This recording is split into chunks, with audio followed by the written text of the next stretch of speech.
en el Evangelio según San Mateo.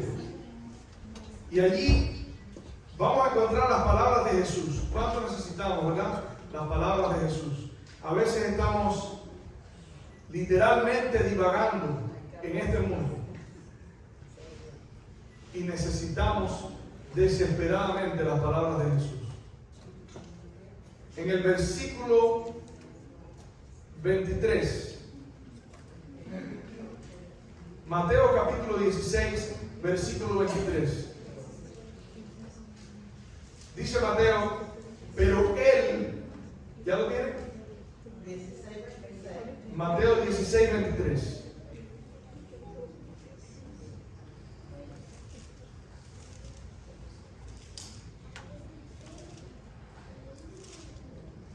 Dice allí, pero él volviéndose, dijo a Pedro, quítate delante de mí, Satanás, me eres tropiezo, porque no pones la mira en las cosas de Dios, sino en las de los hombres. Entonces Jesús dijo a sus discípulos, si alguno quiere venir en pos de mí, niéguese a sí mismo, tome su cruz y siga. Este versículo es uno de los versículos más conocidos de las cosas que Jesús dijo. Si alguno quiere venir en pos de mí, niéguese a sí mismo, tome su cruz y sígame. Quiere decir, no se trata simplemente de seguir a Jesús. Había muchas personas que seguían a Jesús en aquellos días. No se trata solamente de seguir a Jesús como yo quisiera seguir a Jesús. ¿Cómo yo sé qué es lo que Jesús quiere de mí? ¿Cómo yo sé, en un mundo donde hay tantas opiniones, qué es lo que Jesús pide de mí? ¿Dónde puedo encontrar eso? En el Nuevo Testamento tenemos 4 libros que son básicamente la misma historia, contada a diferentes ángulos. Y ahí está todo el resumen de todas las palabras de Jesús. Tenemos el Evangelio según San Mateo, el Evangelio según San Marcos, el Evangelio según San Lucas y el Evangelio según San Juan. De ahí en adelante hay algunas cosas que menciona Pablo que Jesús dice que no están escritas aquí, pero donde más se resumen las palabras de Jesús es en los Evangelios. Y ahora es Jesús quien está diciendo algo que, aunque es muy conocido, no se menciona mucho. Si alguno quiere venir en pos de mí, niéguese a sí mismo, tome su cruz y entonces sígueme. Cuando yo tenía 19 años, en mi país, como en otros países del mundo, existe el llamado al servicio militar obligatorio. Ya tuvimos que ir al servicio militar. Yo dije que era adventista del séptimo día y ellos me reclutaron a un lugar donde no tenía que usar armas. Me reclutaron a algo que en Cuba se llamaba el Ejército Juvenil del Trabajo. O sea, una fuente de trabajo joven que el gobierno utilizaba en Cuba o utiliza básicamente como su propiedad. Porque en ese llamado había algo interesante y es que usted no podía negarse al llamado. El llamado era obligatorio. Servicio militar obligatorio. Un brazo de ese servicio militar era el Ejército Juvenil del Trabajo, pero era obligatorio. Y cuando usted lo llamaban al servicio militar obligatorio, desde ese momento ya usted no se pertenecía. Quiere decir, desde ese momento usted tenía que estar donde el gobierno decía que usted tenía que estar. Usted tenía que comer a la hora que el gobierno decía que tenía que comer. Usted tenía que dormir a la hora que el gobierno decía que tenía que dormir. Y tenía que vestirse como el gobierno decía que usted tenía que vestirse. Lo interesante de esto es que muchas veces nosotros lo asumimos como algo natural, porque sabíamos que teníamos que pasar por ahí, no había mucho que hacer. Sin embargo, una vez que entrábamos al servicio militar, los reclutas trataban de escaparse. Y había algo que yo no me acuerdo cómo se llamaba, no recuerdo cómo se llamaba, pero era la policía que iba a buscar a los reclutas. No era la policía regular, ellos se dedicaban solamente a ir a buscar a los reclutas que se escapaban. Y entonces ellos se iban, se perdían, a veces se escapaban de noche. Y como nosotros estábamos en el Ejército Juvenil del Trabajo, era un poquito más fácil, porque eso era una unidad militar en el campo, y usted se escapaba de noche, amanecía en algún lugar, pedía en Cuba le decíamos una botella, es lo que aquí dicen, ¿cómo? Una cola. ¿Cómo? Un ride, exactamente. Y ahí lo llevaban hasta que usted llegaba a su casa. Se pasaban 15, 20 días, a veces simplemente para regresar. Pero cuando regresaban, entonces los censuraban, los metían presos, les quitaban el pase por meses.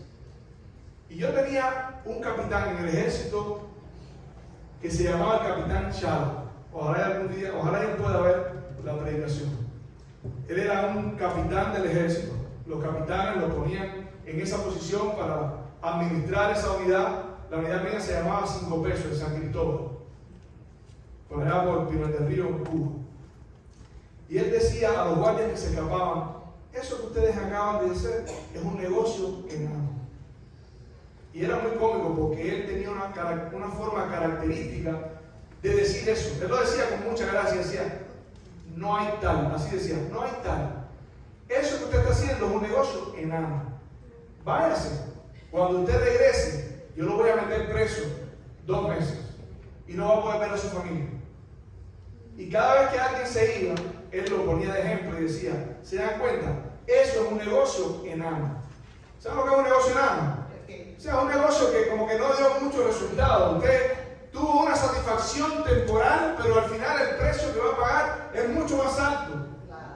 Un negocio enano es como hace 2 semanas estuve en Orlando, hicimos un concierto allá con el cuarteto, y la esposa del director del cuarteto me dijo: le dije a mi esposo el otro día que iba a ser un tremendo negocio.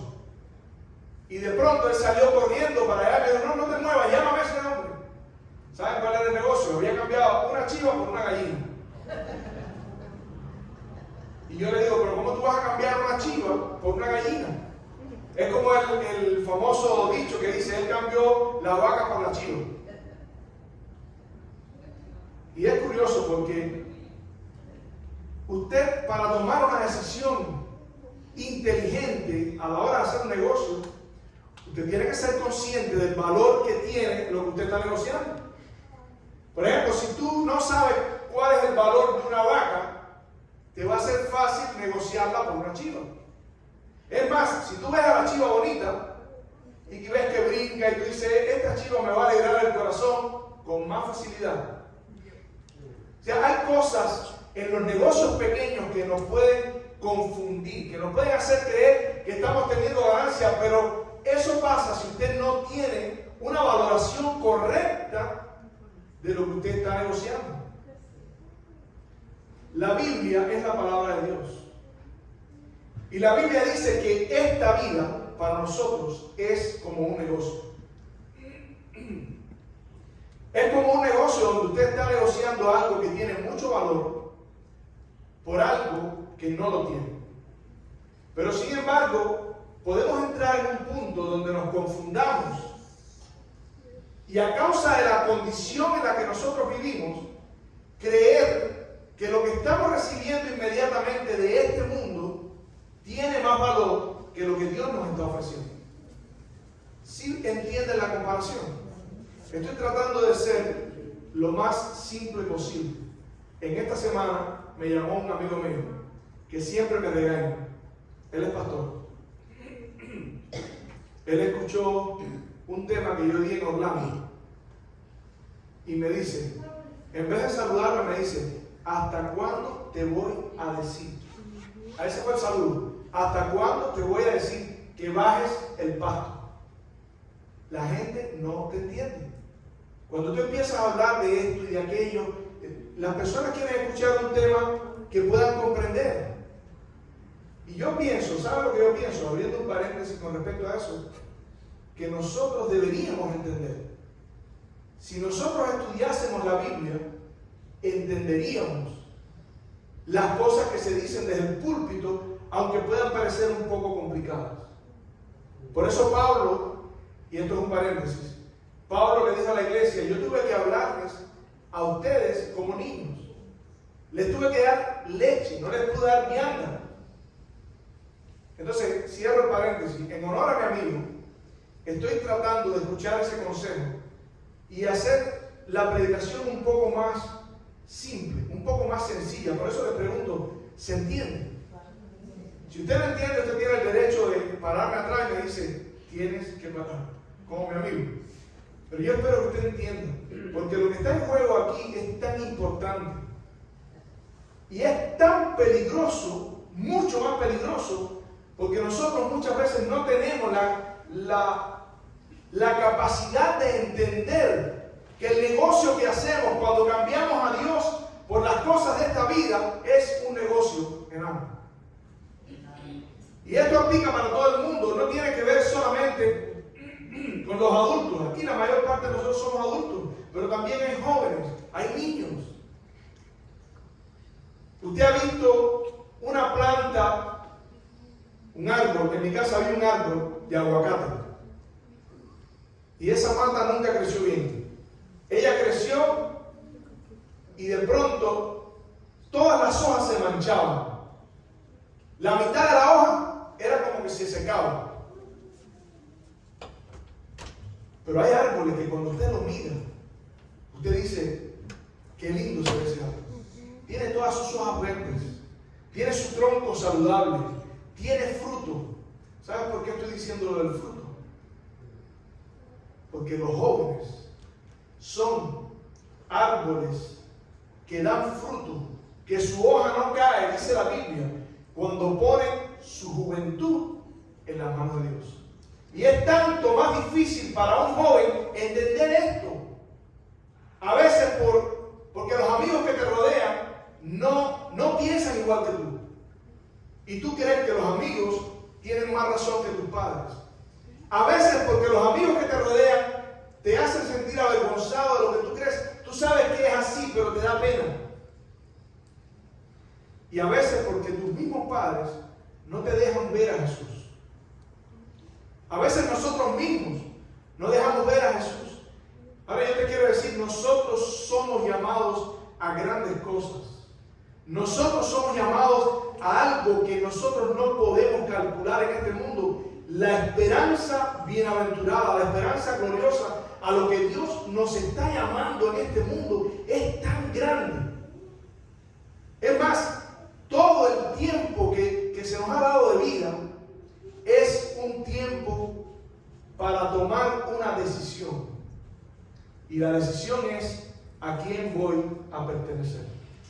Y para nosotros es tan difícil de entender eso, que la historia cuenta que aún Pedro, que estaba al lado de Jesús, no entendía esto que yo les estoy diciendo.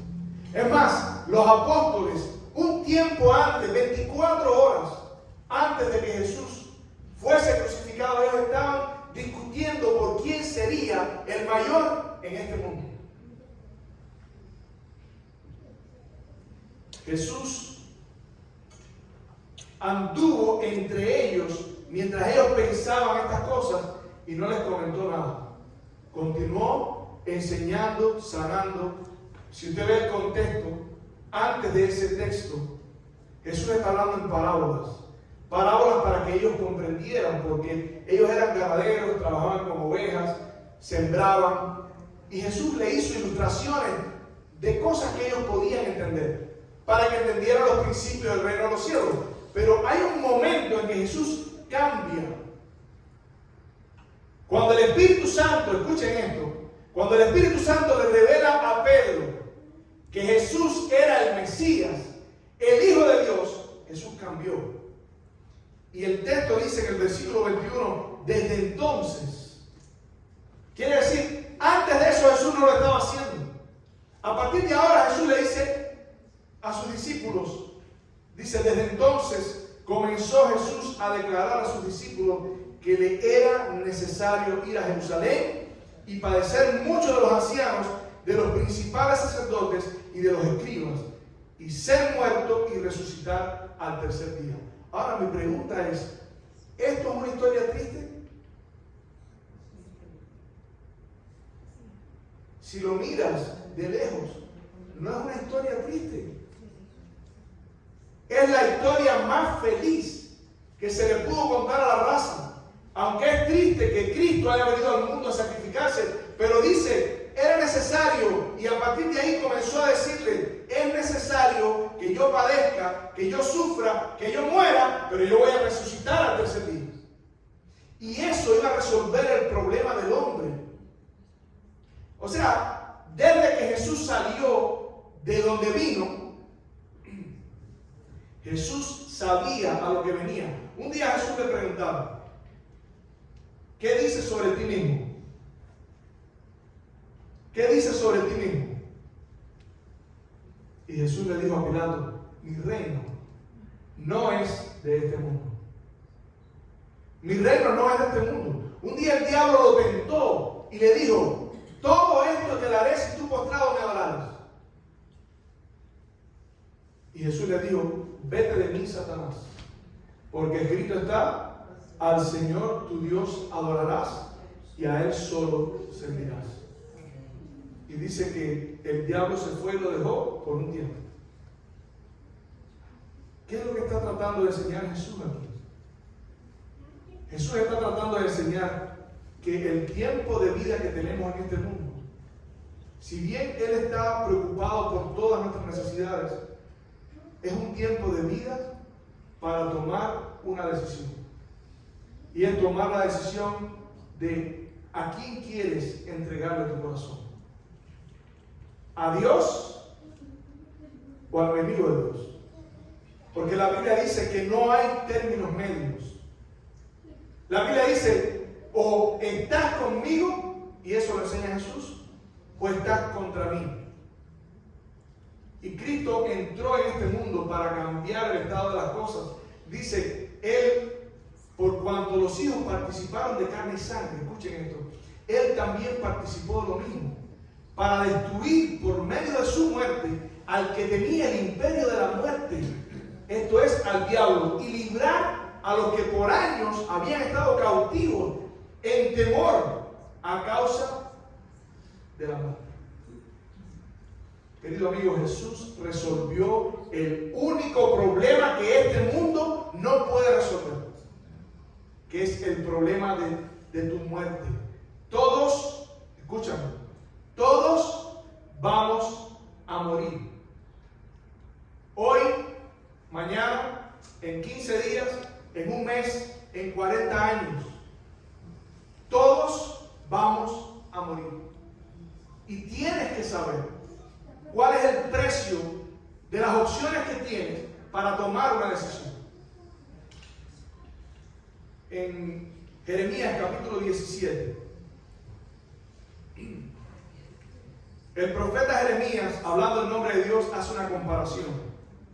Dice, el versículo 5 del capítulo 17, dice, así ha dicho Jehová, maldito el varón que confía en el hombre y pone carne por su brazo, y su corazón se aparta de Jehová.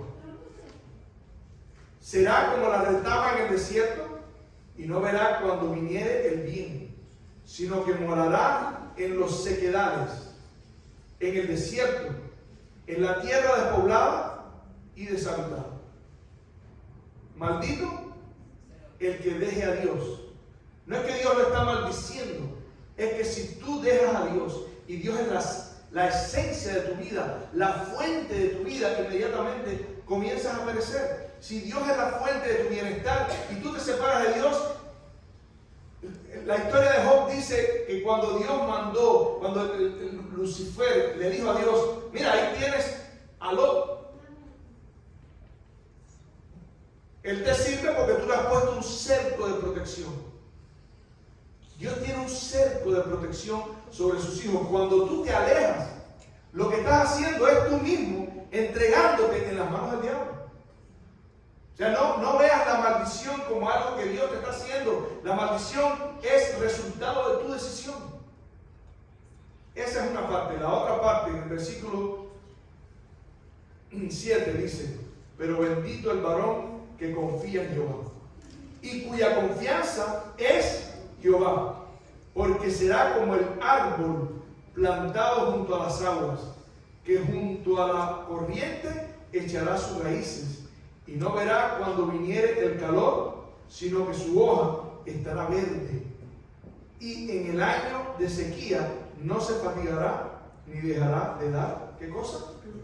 Fruto. Esos son los dos bandos, y por años Dios estableció una separación entre el justo y el injusto, entre el que sirve a Dios y el que no le sirve. Pero nosotros los seres humanos nos gusta de alguna manera mezclar esas cosas. Y saben, el problema es que a veces nosotros pensamos que podemos correr el riesgo de negar a Dios y que al mismo tiempo nos vaya bien. Y yo quiero invitarles a buscar Deuteronomio. Deuteronomio capítulo 29, el versículo 18. Y allí Moisés advierte contra esto como algo que él sabe que en algún momento los seres humanos, especialmente su pueblo, iban a tener la tentación de pensar. Dice allí, versículo 18, no sea que haya entre vosotros varón o mujer, o familia, o tribu, cuyo corazón se aparte hoy de Jehová, nuestro Dios. ¿Qué dice allá? Bienaventurado el que confía en Jehová, el que no se apartó de Dios, para ir y servir a otros dioses, a los dioses de estas naciones. No sea que haya en medio de vosotros raíz que produzca hiel y ajenjo, porque eso es lo que pasa cuando usted se separa de Dios. Usted siembra una raíz de hiel, de ajenjo, de amargura. Hay otro lugar donde Dios le dice al pueblo, pueblo loco e ignorante. Esto está aquí en Deuteronomio. Deuteronomio capítulo 31. Dice, ¿cómo te separas de tu Dios? Él es tu roca. Él es el que te salvó. Es una actitud enfermiza. Separarse de Dios no es negocio. Eso es un negocio enano. Es como cambiar la vaca por la chiva. Y dice el versículo 19, y suceda que al oír las palabras de esta predicación, yo estoy poniéndole palabras a mi boca, al oír las palabras de esta maldición, el tal se bendiga en su corazón diciendo, tendré paz, aunque ande en la dureza de mi corazón, a fin de que con la embriaguez quite la sed. ¿Contra qué nos está advirtiendo Moisés? Moisés nos está diciendo, ten cuidado, no sea que tú pienses que si te separas de Dios te va a ir bien. No es que Dios te quiere hacer mal, es que hay alguien que anda como león rugiente buscando a quien devorar. Y nosotros, el ser humano, siempre tendemos a inclinarnos a estar en esa línea de separación entre lo bueno y lo malo, entre Dios y el mundo. Jesús le dijo a Pedro, apártate de mí, Satanás, ¿por qué? Porque no pones tu vista en las cosas de Dios, sino en las cosas de los hombres. Ellos habían estado discutiendo acerca de quién sería el mayor. Y ahora Jesús les dice, si alguno de ustedes quiere venir en pos de mí, niéguese a sí mismo, tome su cruz y síganme. Y aquí tenemos el libro de Deuteronomio. Este libro el contexto de lo que acabo de leer en Deuteronomio capítulo 29, 18, son las maldiciones y las bendiciones. Bendito serás tú en el campo, bendito si guardares todos estos mandamientos, si amares a Jehová tu Dios con todo tu corazón, bendito serás en el campo, bendito será tu arteza de amasar, bendita será tu vaca, bendita serán tus mujeres, bendita tu tierra, tú sembrarás y nadie comerá, tú tendrás hijos y nadie se apoderará de ellos, tendrás mujer, te casarás y nadie vivirá con ella sino tú. Pero si tú te olvidas de Dios, si te olvidas de estas cosas, el diablo va a arrebatar todo eso de tu mano, no tengas la mano. Y todo lo que eran bendiciones, dice ahora, maldita será tu arteza de amasar, y va una por una, maldita, maldita, maldita. Hay una historia que está en Primera de Reyes, capítulo 18, que es la historia cuando el pueblo llegó a unir esas dos perspectivas. Es la historia cuando el pueblo dijo, no estoy ni con Dios ni con Baal. Es la historia de Elías. Un pueblo que se había olvidado de Dios, ¿y qué pasó inmediatamente? Dejó de llover. Y cuando deja de llover, ¿qué pasa? La hambruna sigue. No hay frutos en la tierra, los animales se mueren de sed, los hombres comienzan a morir de sed y de hambre. Y después de 3 años y medio, Elías se encuentra con el rey apóstata, porque era un rey apóstata, y le dice, reúneme al pueblo y a los profetas de Baal. Y una cosa interesante, en el versículo 21 del capítulo 18, dice que Elías se acercó ante todo el pueblo y le dijo, ¿hasta cuándo claudicaréis vosotros entre dos pensamientos? Si Jehová es Dios, seguidle, y si Baal, id en pos de él. Mira el llamado que Elías hace.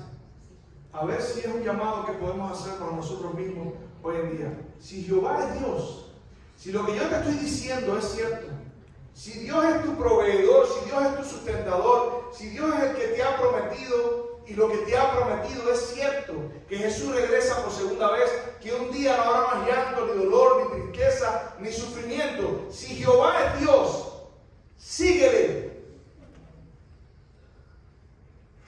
Rompe con el corazón dividido. No se puede tener un corazón dividido, porque cuando tú tienes un corazón dividido, llega el momento en que te confundes y tú no sabes si tú realmente estás de un lado o del otro. Es más, a veces llegamos a pensar que estamos del lado de Dios, estando del otro lado. Y tú dices, ¿cómo tú puedes afirmar que yo puedo pensar que estoy de parte de Dios estando en el otro lado? Jesús dice que cuando Él regrese por segunda vez, hay un grupo de personas que son cristianos, que se llaman cristianos, que se llaman de su nombre, que le van a decir, Señor, Señor, ¿no hicimos todas estas cosas en tu nombre? Y Jesús le dirá, lo siento, pero yo no te conozco, o sea, no sé quién tú eres. ¿Cómo puedo yo tener la seguridad de que sé cuál es la decisión que estoy tomando? Porque ahí mismo Jeremías, en ese mismo texto, mira lo que dice Jeremías, versículo 9, engañoso es el corazón, más que todas las cosas, y perverso. ¿Quién lo conocerá? Y hay un comentario que hace Santiago en el libro, en su carta, cuando él dice, oh almas adúlteras, ¿no sabéis o no saben que la amistad con el mundo es enemistad contra Dios? Cualquiera que se hace amigo del mundo se hace enemigo de Dios. ¿Ve? La palabra de Dios tiene una norma por la cual tú te puedes medir a ti mismo. Yo no estoy hablando de nadie, pero tú te puedes medir a ti mismo. ¿Soy yo amigo del mundo? o he decidido negar. Como dice la Biblia, niéguese a sí mismo, tome su cruz y sígame. Eso es lo que significa renunciar a ti mismo, renunciar a tus deseos, renunciar a la esclavitud. Cuando nosotros renunciamos al pecado, ¿a qué cosas renunciamos? A las cosas que te hacen daño, a las cosas que te destruyen emocionalmente, a las cosas que te destruyen espiritualmente. Y Dios nos está llamando a vivir un futuro glorioso. Dios nos está llamando a una esperanza que si nosotros entendiéramos, si realmente lo creyéramos, señores, a las 9:15 de la mañana, aquí no habría que decir a las personas que vengan. Ustedes saben que hoy yo estaba comentando por la mañana, con respecto al horario. Yo conozco personas que tienen un horario de ir a orar todos los días a las 6 de la mañana. No lo hacen por internet, no lo hacen por WhatsApp. Ellos se encuentran en una iglesia a orar todos los días o 3 días a la semana. Cuando yo escuché eso, yo dije, realmente esta gente están locos o ellos realmente creen lo que están diciendo. Las 6 de la mañana y después irse a trabajar. ¿Sabes?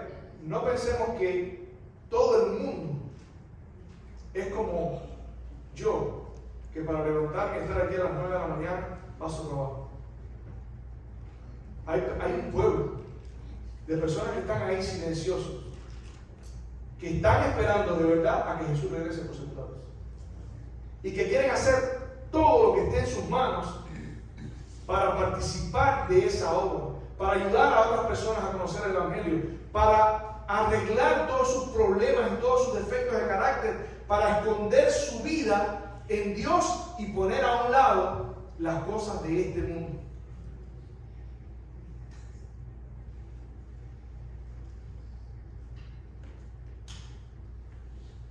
Y Jesús dice, porque ¿qué aprovechará al hombre si ganare todo el mundo y perdiere su alma? ¿O qué recompensa dará el hombre por su alma? Porque el Hijo del Hombre vendrá en la gloria de su Padre con sus ángeles y entonces pagará a cada uno conforme a sus obras. Y este texto de Jesús, yo creo que Jesús estaba citando Jeremías. El texto que leí del Antiguo Testamento, miren lo que dice. Yo, Jehová, que escudriño la mente, que pruebo el corazón, para dar a cada uno según su obra. Y bueno, y habla de la insensatez de poner nuestra esperanza en otra cosa. ¿Saben? Si algo cambia nuestra tendencia, es entender qué fue lo que Jesús hizo con nosotros. Hay una palabra en estos días que me gusta mucho, que se llama enfoque. ¿Sabes por qué? Porque me cuesta trabajo enfocarme. El teléfono, el trabajo, los amigos, la familia, los cumpleaños, las salidas, más trabajo, los problemas, los pensamientos negativos. Y de alguna forma nos es difícil encontrar un espacio para lo que realmente es importante, porque Jesús dice, ¿de qué le sirve al hombre? O sea, hazte la pregunta, ¿de qué te sirve ganar el mundo y perder tu alma? Nosotros estamos haciendo una casa. Mi casa está en construcción. Algún día, Dios mediante, cuando se termine, podemos ir allá, vamos a hacer seguro alguna actividad. Si usted llega a mi casa, usted dice, él es millonario. Que la casa está inmensa, está grande, está bonita. Las personas que pasan por ahí preguntan si vamos a hacer una iglesia. Dice. Si ustedes van a hacer una iglesia ahí, yo digo, bueno, es una buena idea para los vecinos, aunque sea. Yo termino mi casa, tengo 48 años, que por cierto es un regalo de Dios, porque nosotros no tenemos $1 partido de la mitad. Pero el asunto es, termino mi casa Y ahora tengo toda esa casa hermosa por los próximos 35 o 40 años. ¿Qué son 35 o 40 años? Desde que usted, yo le digo, el millonario tiene más problemas que el pobre. Porque morirse cuando usted no tiene un centavo, porque a veces la gente dice, ojalá me muera. Si lo que tengo es unos deseos de morirme porque no tengo un peso. Pero cuando usted es millonario, si usted se muere, hay una serie de preocupaciones. Salomón tenía esa preocupación. Ahora yo me muero y viene un extraño y va a vivir lo que yo luché. Si me muero, pierdo todo esto. Miren qué razonamiento. El apóstol Pablo dice, porque nada hemos traído a este mundo. Y sin nada nos vamos. Desnudo salí del vientre de mi madre. Y desnudo volveré allí. Y la Biblia dice, porque polvo eres y al polvo volverás. Ojalá, es mi deseo de que nosotros podamos poner las cosas. Fíjense, yo no estoy tratando de ponerte una nota negativa. Yo te quiero decir, tú puedes vivir en plenitud. Tú puedes vivir bendecido, tú puedes vivir próspero. Tú puedes vivir con las cosas que deseas, porque la Biblia dice, deleítate en Jehová y Él te concederá las peticiones de tu corazón. Dice, buscad primeramente el reino de Dios y su justicia y todas las demás cosas os serán añadidas. Abraham era millonario, Jacob era millonario, Isaac era millonario, David era millonario, Salomón era millonario. El problema no es el dinero, el problema no es este mundo ni las cosas de este mundo. El problema es que mi corazón no puede estar dividido. Y por eso Dios protegía a Job, porque el corazón de Job, dicho por Dios, era un corazón recto, perfecto, temeroso de Dios y apartado del mal. Y yo te quiero decir, ¿tú quieres ver prosperidad? No, yo no te estoy predicando el evangelio de la prosperidad, yo te estoy diciendo lo que dice el rey David. El que quiera ver largos días y vida próspera, confíe en Jehová. Entrégale tu corazón a Dios. No seas tonto. No dividas tu corazón para darle un pedazo de ese corazón a alguien que quiere destruirte la vida. El diablo está tratando de destruirte la vida. Y la única razón por la que tú no estás sufriendo eso es porque Dios te protege. No niegues la voz del Espíritu Santo en tu cabeza, porque eso es lo único que Dios, aunque puede, no va a hacer. Invadir tu corazón, invadir tu libertad, porque Él quiere que tú aprendas a amar. Y el amor solamente crece en el terreno de la libertad. Tienes que escoger el bien. Por eso la Biblia dice, a los cielos pongo por testigos de que hoy he puesto delante de ti el bien y el mal, la vida y la muerte. Escoge el bien para que vivas. ¿Tú quieres vivir largos días? Confía en Dios. Entrégale tu vida a Jesús. Ustedes se imaginan lo que significa tener a Dios de tu parte. La Biblia dice exactamente eso. El que es por nosotros. Si Él es por nosotros, ¿quién contra nosotros? Pero Dios no quiere que las mismas cosas que Él te puede dar para bendecirte te confundan y hagan que te pierdas lo que Él te está ofreciendo, que no es perecedero. Las cosas de este mundo, séquese la hierba, marchítese la flor. Pero la palabra de Dios permanece para siempre. Los jóvenes tienen muchas incertidumbres, muchas preocupaciones, no hablan a veces. Yo también fui joven, bueno, todavía no. Pero yo recuerdo que yo tenía muchas preocupaciones. Cuando entré en el Evangelio tenía más. Espera en Dios. No te vayas. Sé paciente. Ora. Confía en Dios. Entrégale tu corazón en la noche, en silencio.